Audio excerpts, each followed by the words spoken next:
चलिए दोस्तों, आज हम लोग क्लास 10th का हिंदी का चैप्टर 3 पढ़ेंगे। चैप्टर का नाम है भारत से हम क्या सीखे, और उसका ऑब्जेक्टिव देखेंगे जो VBI ऑब्जेक्टिव है। तो हम एग्जाम में 100 में 100%, 100 में 110% ठीक से लड़ेगा। तो आप लोग पूरे मन से तैयारी करके जाइए, एकदम गर्दा गर्दा कर दीजिए, ठीक ना। और आप लोग तैयारी इतना अच्छा से कीजिए कि बगल वाला बैठा व्यक्ति जो है ना आपकी पेन के रफ्तार से डर जाए। ऐसे एकदम आपका पेन चलना चाहिए, एकदम धकाधक, एकदम स्पीड में। तो आप लोग खूब अच्छा से इसको तैयारी कीजिए ऑब्जेक्टिव। चलिए ठीक है, तो हम ऑब्जेक्टिव का देखते हैं। चलिए चैप्टर 3। तो पहला क्वेश्चन है, ध्यान दीजिएगा। दारिश नामक सोने के सिक्के से भरा घड़ा किससे मिला था? हाँ, किसको मिला था बाबू? वारेन हेस्टिंग्स को मिला था। अंग्रेज अधिकारी था, ठीक ना। और वो क्या कहता, इससे मिला ना बाबू, तो ये क्या कर दिया, इसको पिघला दिया। इसको क्या कर दिया था बाबू? हाँ, इसको पिघला दिया था ना जी। हाँ, चलिए, भारत कहाँ बसता है? मतलब मेन जो भारत है ना देखने को मिलता है गांव में बाबू। मेन जो लगता है कि भारत, ठीक ना, गांव में ही मिलता है, देखते हैं। चलिए, ऑप्शन नंबर बी हो जाएगा। फ्रेडरिक मैक्स मुलर किस पाठ के रचयिता हैं? भारत से हम क्या सीखे। ऑप्शन सी हो जाएगा, भारत से हम क्या सीखे। भारत से हम क्या सीखे। चलिए आगे।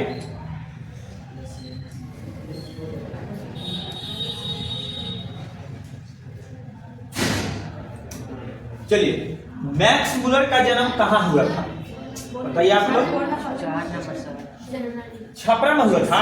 नहीं सर, जर्मनी में। जर्मनी में सर।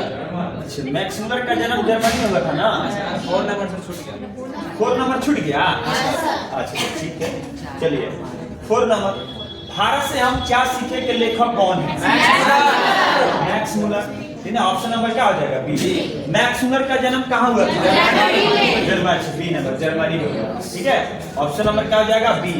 मैक्स मुलर ने उपनिषदों, कांट तथा केन का किस भाषा में अनुवाद किया था?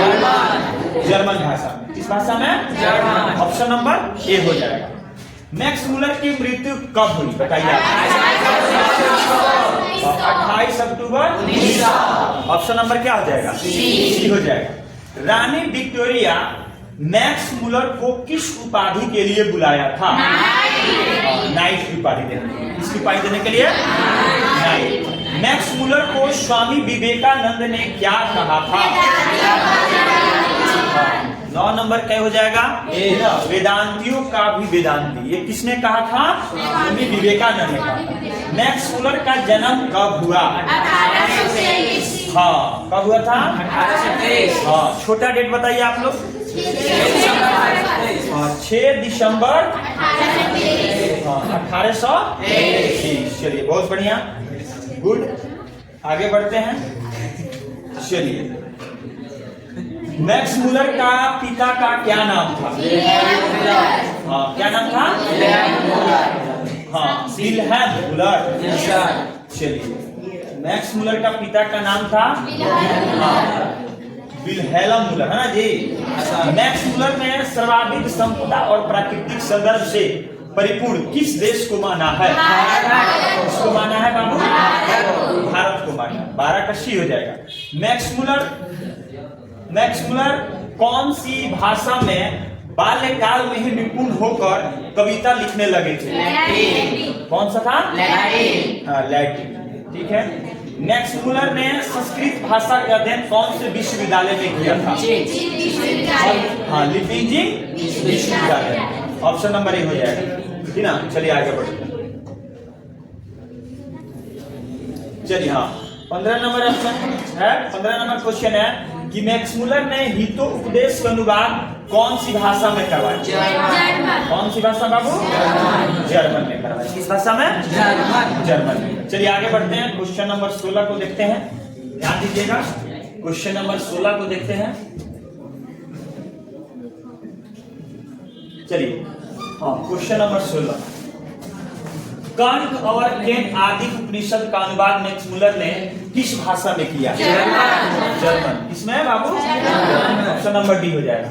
मैक्स मुलर ने मानव सभ्यता का मूल स्रोत किसे माना है? बताइए। वैदिक वैदिक तत्व ज्ञान को, वैदिक तत्व ज्ञान को। रानी विक्टोरिया द्वारा प्रदत्त कौन सी पदवी को मैक्स मुलर ने तुच्छ समझकर वापस कर दिया? नाइट की बात, ठीक ना, ये क्या कर दिया? लौटा दिया, ठीक ना। चलिए, भारत से हम क्या सीखे? गद्य पाठ का जर्मन भाषा से, देखिए जर्मन भाषा से हिंदी भाषा में रूपांतरण किसने किया? बताइए। भवानी शंकर त्रिवेदी। कौन किए थे? भवानी शंकर त्रिवेदी। भवानी शंकर त्रिवेदी किए थे। चलिए आगे बढ़ते हैं। चलिए बाबू, विश्व में कौन ऐसा देश है जिसे मैक्स मुलर ने सर्वविद्य संपदा से परिपूर्ण कहा है? कौन है बाबू? भारत है। कौन है? भारत। चलिए, निर्वंश विद्या का शब्दार्थ क्या होता है? क्या होता है? मानव शास्त्र। भाषा विज्ञान के द्वारा भाषा के संदर्भ में अब तक जो निष्कर्ष निकाला गया है उसमें कौन सी भाषा सबसे अहम? संस्कृत। सारे भाषाओं की जननी कौन सी भाषा है? सारे भाषाओं की जो जननी है वो संस्कृत है, ठीक ना। मैक्स मुलर ने विश्व के सबसे प्राचीन भाषा कौन सी भाषा को कहा है? क्या बाबू? सबसे जो पुरानी भाषा है यही है संस्कृत, और सारे भाषाओं की जननी भी कौन है बाबू? संस्कृत है। चलिए अगला क्वेश्चन है कि भारत की प्राचीनतम भाषा कौन सी है? कौन है भाषा बाबू? संस्कृत है। कौन है? संस्कृत। भारत को कैसे स्वप्न दस्यु की आवश्यकता है बाबू? Sir William Jones. हाँ, सर विलियम जोन्स जैसे व्यक्तियों की आवश्यकता है। संस्कृत भाषा के साहित्य का विस्तार लगभग कितने लंबे काल तक चला? 3000। कितने हजार बाबू? 3000। निर्वंश विद्या का संबंध किससे है? मानव विज्ञान से। मानव विज्ञान से। किससे है? मानव विज्ञान से। चलिए आगे बढ़ते हैं। चलिए क्वेश्चन नंबर 28, वारेन हेस्टिंग्स था, बताइए क्या था? भारत का गवर्नर जनरल। भारत का गवर्नर जनरल। वारेन हेस्टिंग्स क्या था बाबू? भारत का गवर्नर जनरल। दारिश क्या था बाबू? सोने का। दारिश जो था वो सोने का प्राचीन कालीन सिक्का था, इसी को क्या बोला जाता था? दारिश। चलिए, प्लूटो का संबंध किस देश से है? प्लूटो का संबंध है वो किस देश से, बताइए आप? यूनान। किससे था बाबू? यूनान से। यूनान से। किससे है? यूनान से, है ना। प्लूटो का जो संबंध है किससे है? यूनान से, ठीक ना। चलिए, शाहनामा के रचनाकाल कौन है? हाँ, शाहनामा का रचना का मतलब समय बताना, बताइए। 10वीं। ठीक ना। मुंडा किस देश की जनजाति है? भारत। कौन? ना, मुंडा की देश की जनजाति है और मुंडा झारखंड, ठीक ना। बिरसा मुंडा का नाम सुने होंगे, ठीक ना। मुंडाओं को देवता वो लोग स्वीकार किए थे, ठीक ना। तो मुंडा जो है वो भारत के और खासकर कहाँ? झारखंड वाले एरिया में। कहाँ? झारखंड वाले एरिया। संस्कृत का अग्नि शब्द लैटिन में किस रूप में मिलता है? तो बाबू मतलब ऑप्शन नंबर क्या हो जाएगा? सी हो जाएगा। सर विलियम जोन्स ने भारत की यात्रा कब की थी? 1783 में। ऑप्शन नंबर क्या हो जाएगा? डी हो जाएगा। चलिए आगे बढ़ते हैं।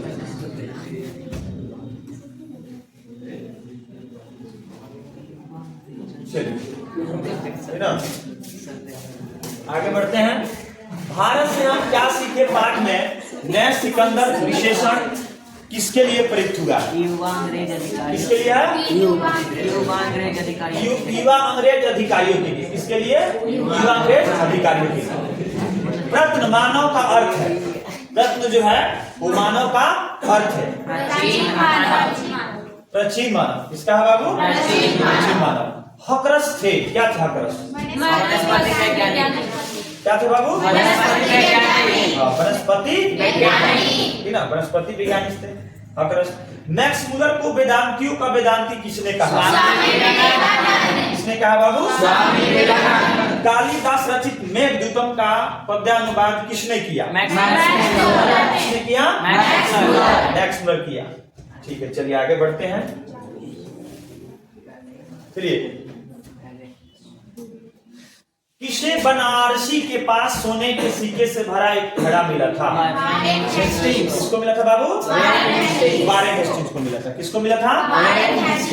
कौन प्राचीनतम भाषा है? कौन है बाबू? भारत में हम क्या सीखे के रचनाकार कौन है बताइए? कौन है बाबू? Max Muller. निर्वंश विद्या का संबंध किससे है? मानव विज्ञान। किससे है? मानव विज्ञान से। वारेन हेस्टिंग्स था भारत का गवर्नर। भारत का गवर्नर जनरल था। क्या था बाबू? भारत का गवर्नर जनरल। वारेन हेस्टिंग्स क्या था? भारत का गवर्नर जनरल। चलिए अगला क्वेश्चन है, दाढ़ी क्या है?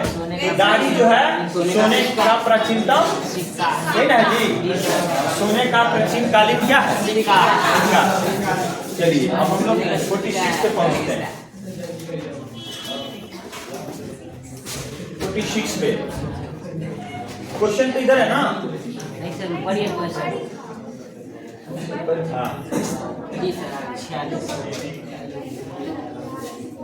चलिए हाँ 46। चलिए ध्यान दीजिएगा। मैक्स मूलर का जन्म कब हुआ था? 6 दिसंबर 1823। मैक्स मूलर का जन्म कहाँ हुआ था?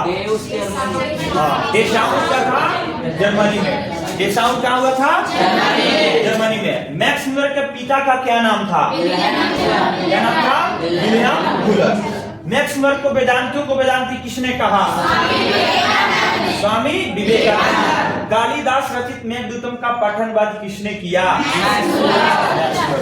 चलो 50 को हम लोग क्वेश्चन से कुछ वीवीआई कराते हैं, उसको आप लोग वीवीआई करना इसमें।